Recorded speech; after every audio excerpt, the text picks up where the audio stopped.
This is true. The problem is the smaller SUVs and cars that have all-wheel drive units or PTUs that are constantly baked because they're attached to a transmission. They're behind an engine. You got a catalytic converter that comes across the top of it. Then you got a heat shield underneath, or you got a shield underneath the vehicle that's keeping everything just constantly baked in there.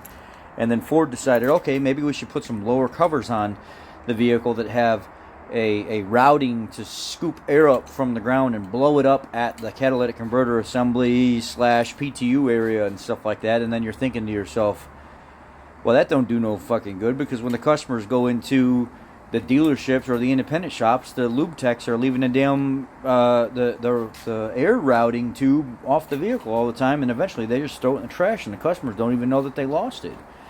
Second of all, you go to the dealership and you're like, hey, I want my PTU serviced, and then all of a sudden they're like, that's a lifetime fluid. Yeah, but there is a service interval for it, and I would like to pay to have my PTU serviced. Well, we don't do that here. Well, what do you mean you don't do that here? There's a provision in your freaking manual that states it is a serviceable item on the vehicle, and I'm paying to have it done. Please do it. Well, we don't have anybody that knows how to do that here because we don't do that here. Well, then what good are you then? Can't you just follow the directions on the manual and service my PTU? And it's like, I hear this all the time. People will go in at 40,000 miles, 50,000, 60,000 miles to have their trans just fluid, regular fluid serviced at the dealership, and then, mainly the dealerships, and they're like, oh, we can't service that right now. Well, yeah, you can service that right now. 50,000 or 60,000, service the fluid. I have a guy come back 70, 80,000 miles later, go ahead and do my fluid, my filter. And I have people that are anal, man, about maintenance. They want stuff, but they typically get 400,000 miles out of their vehicles.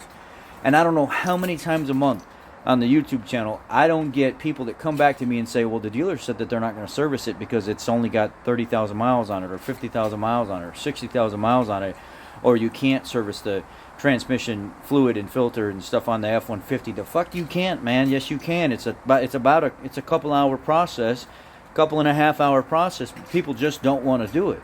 Technicians get lazy. Dealerships want the customers to keep running the damn vehicle, or the service writers in general don't know any better, so that's what they tell the customers on the phone. And the customer seems to be somewhat more educated than the damn service writer does at the dealership, because they've already done the research. They've already been on the forums. They've already watched my videos and stuff like that to see I'm physically pulling the filter out and servicing the fluid in these vehicles. It is a serviceable option, and this is how you do it. Yet they don't have techs that know how to do it, or claim that they don't want to do it. Or the dealership just has a policy that if it says it's a lifetime fluid, they're not doing it until the fucking PTU or transfer case is completely gone. So the customer's constantly fighting a losing battle, and then this is how they start talking shit about the dealership.